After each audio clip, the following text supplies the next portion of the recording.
de A opinión. mí me parece muy interesante esta visión, porque además yo no sé si los demás han identificado de dónde viene el origen o de dónde se origina al menos esta postura, ¿no? Yo al menos en mí la tengo muy bien ubicada, ¿no?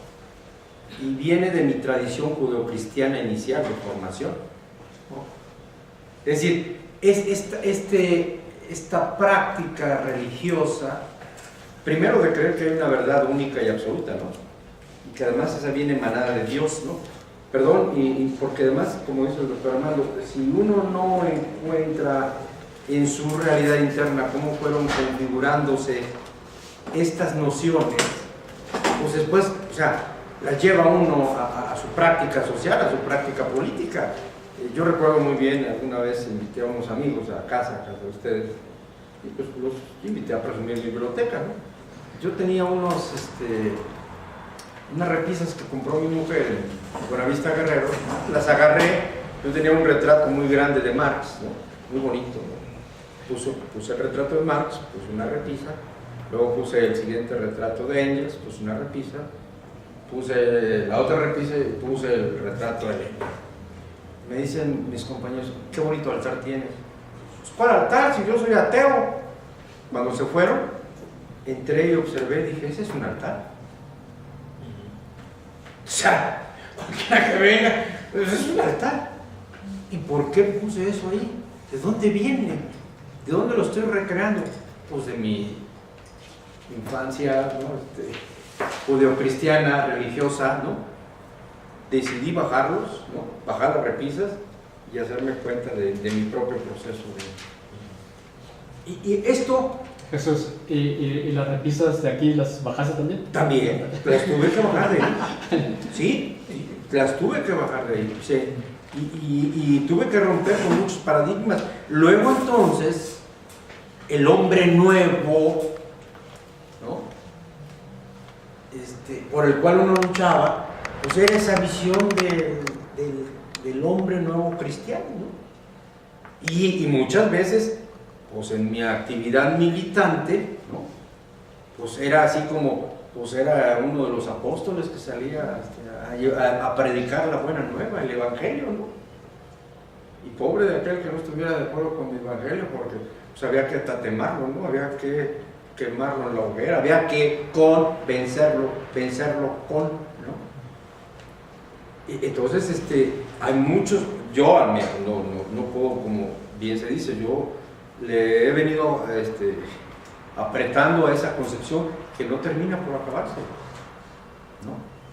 Y bueno, después me di cuenta, desde en ese proceso, que pues así como cuando yo de niño, es más de estudiante, se burlaban de mí en Iguala, Guerrero, cuando yo llegué a estudiar, ¿no?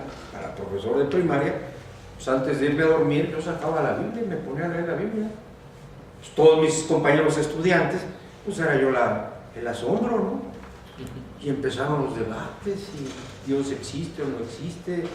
Vino una ruptura muy fuerte, por supuesto, con eso, pero saqué el contenido, pero la estructura quedó.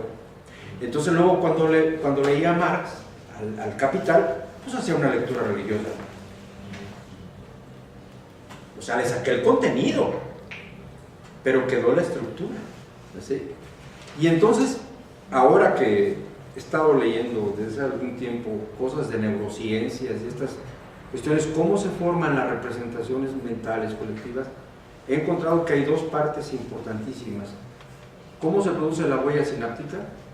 O sea, cómo se produce finalmente la fijación en mi conciencia de cierta información, cierto conocimiento, y la otra, la huella psíquica.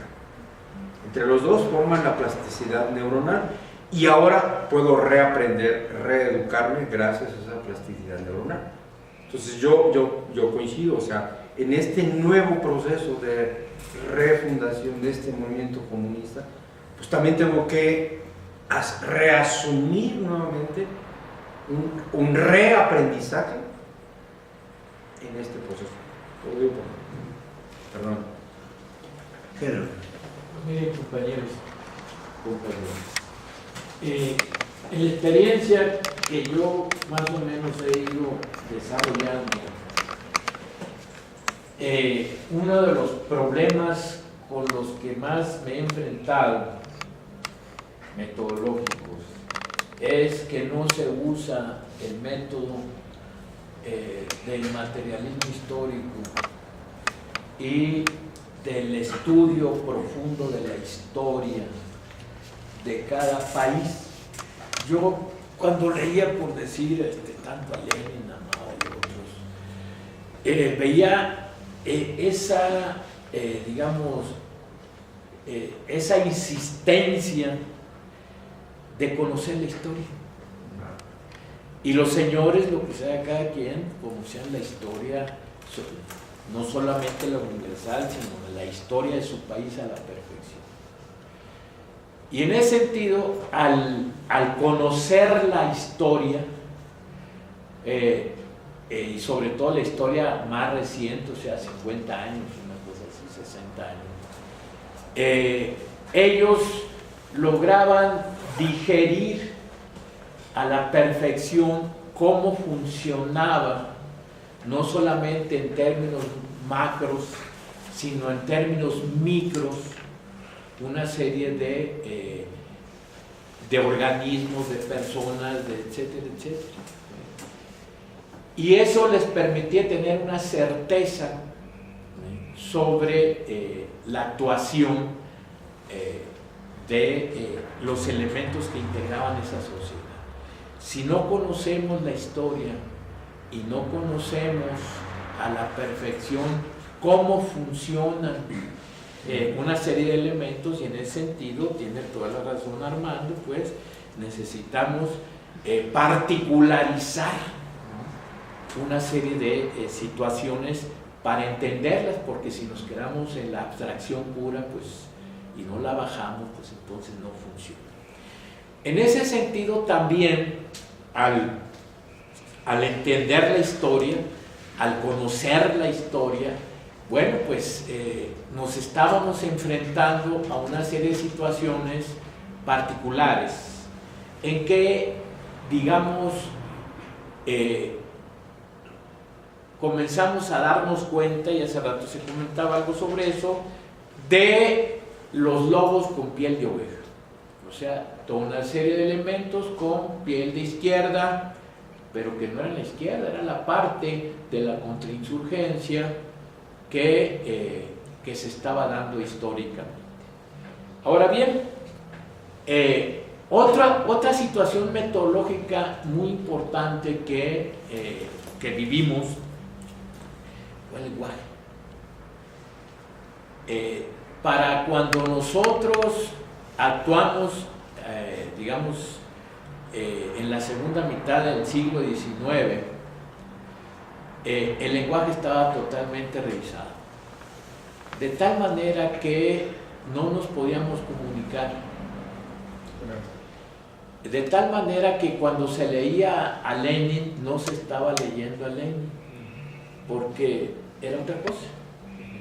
Y eso digamos, lo alcancé a percibir a partir de una discusión sobre las fuerzas productivas, lo que era el desarrollo de las fuerzas productivas, un enfrentamiento entre comunistas y otros elementos revisionistas, en donde le daban la importancia fundamental en ese debate sobre las fuerzas productivas al aspecto desarrollista. Entonces había que desarrollar el capitalismo, ¿no? En lugar de lo que planteaba Marx, que la fuerza productiva máxima era el desarrollo, la integración del elemento revolucionario como clase, ¿no? Entonces, en lugar de irse al elemento revolucionario, se iban al objeto e instrumentos de trabajo. Entonces, en ese sentido, ese debate nos permitió entender más o menos la mecánica del revisionismo, y empezamos a darnos cuenta de cuántos conceptos estaban revisados, y por lo tanto no éramos eficaces en nuestras formas de actuar, porque no teníamos la herramienta. Cuando estaba hablando Lenin de que con la movilización de las masas se habían logrado las grandes transformaciones, nosotros creíamos en eso y empezamos a ir en esa tesis, nada más que no nos funcionaba. Y no nos funcionaba porque lo que teníamos en la cabeza como movilización y como masa, ni era movilización ni era masa. Entonces dijimos en algún momento, Lenin está equivocado. No estaba equivocado. Nosotros estábamos equivocados porque los conceptos estaban revisados. Y cuando a la muchedumbre se le da la categoría de masa, pues ya estábamos desarmados. Porque masa y muchedumbre no son sinónimos. Pero se nos hizo creer que masa y muchedumbre eran sinónimos y que marcha, mitin y movilización eran sinónimos cuando no tienen nada que ver. En ese contexto, comenzamos a estudiar una serie de elementos, sobre todo en la historia de la Revolución Rusa, y nos dimos cuenta por una serie de cosas que efectivamente cuando ellos hablaban de masas era otra cosa, no eran las manadas humanas de las que hablamos todavía ahorita. Y en ese sentido, repito, empezamos a generar, a rescatar el lenguaje. Cuando comenzamos a querer crear sindicatos, los sindicatos independientes, nos pasó lo mismo. Metodológicamente nosotros no entendíamos, por decir, nos fuimos con la finta de los anarquistas franceses en unos cuantos meses, de que había que combatir a los sindicatos. Lo que pasa es que los compañeros franceses no entendían de que ya no eran sindicatos lo que ellos estaban combatiendo. Lo mismo nos pasó en el debate interno con la cuestión del centralismo democrático. Muchos compañeros combatieron el centralismo democrático sin entender que no era el centralismo democrático lo que se estaba combatiendo y que el centralismo democrático es necesario para desarrollar mandos y estructuras que efectivamente permitan conducir acertadamente una serie de situaciones. En ese sentido, cuando comenzamos a estudiar, repito, el lenguaje y empezamos a ver la esencia de ese lenguaje, empezamos a cambiar toda nuestra visión de cómo íbamos a actuar en la realidad mexicana. Y fuimos asertivos en muchas cosas, muy asertivos. Y yo creo que en gran medida el rescatar, o sea, el papel que nos toca en este momento es rescatar nuestra memoria histórica, la memoria histórica de la izquierda, porque eso de las izquierdas, y que si la izquierda, nueva izquierda, y que si la izquierda democrática de Bejarano, y que si la izquierda quién sabe qué, bueno, pues eso es parte de la contrainsurgencia, porque pues yo no creo que los señores chuchos tengan algo que ver con la izquierda. Esa es la versión del enemigo acerca de la izquierda, no es la versión proletaria. Entonces tenemos que rescatar el lenguaje, tenemos que rescatar nuestra historia ganadora, porque eso, por ejemplo, de que el 68 es el 2 de octubre, pues es una fecha trágica, pero el 68 no se reduce a una matanza, sino que hay grandes aportaciones que rescatamos en su momento, y de ahí salieron los sindicatos independientes, el movimiento urbano popular, el movimiento campesino revolucionario, etcétera, etcétera, etcétera. De esa experiencia precisamente. Entonces yo creo que metodológicamente, pues, una de las cuestiones más importantes es el rescate del lenguaje. y que ya con el lenguaje en su contenido fundamental nos va a permitir ver cosas que no se pueden ver con el lenguaje revisado, y que en ese contexto ya podemos nosotros analizar y, digamos, desarrollar una serie de experiencias que nos pueden permitir avanzar de manera muy asertiva. En ese sentido, pues, yo creo que el rescate de la autocrítica es fundamental.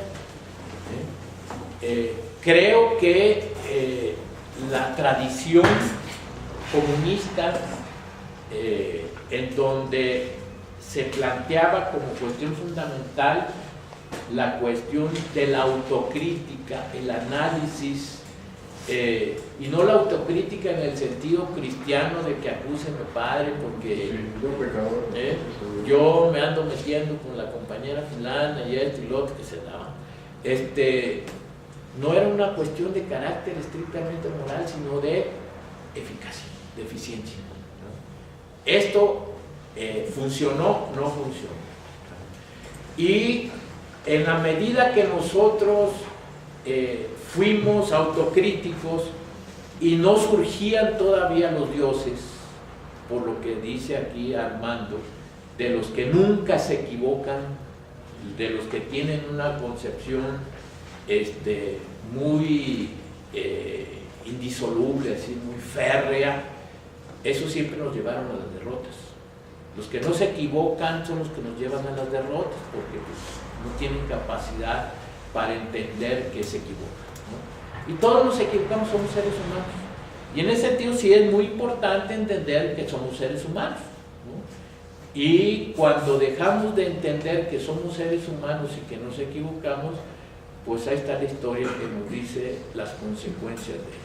Entonces yo termino diciendo pues que es fundamental rescatar nuestra memoria histórica, rescatar nuestro lenguaje, y rescatar una serie de cuestiones que, si bien efectivamente no son dogmas absolutos, sí son elementos que nos permiten una cierta guía para no desviarnos. Hay parámetros de los que no podemos desviarnos para poder incidir, porque por ejemplo, ¿y quién define si estos son de izquierda o no son de izquierda?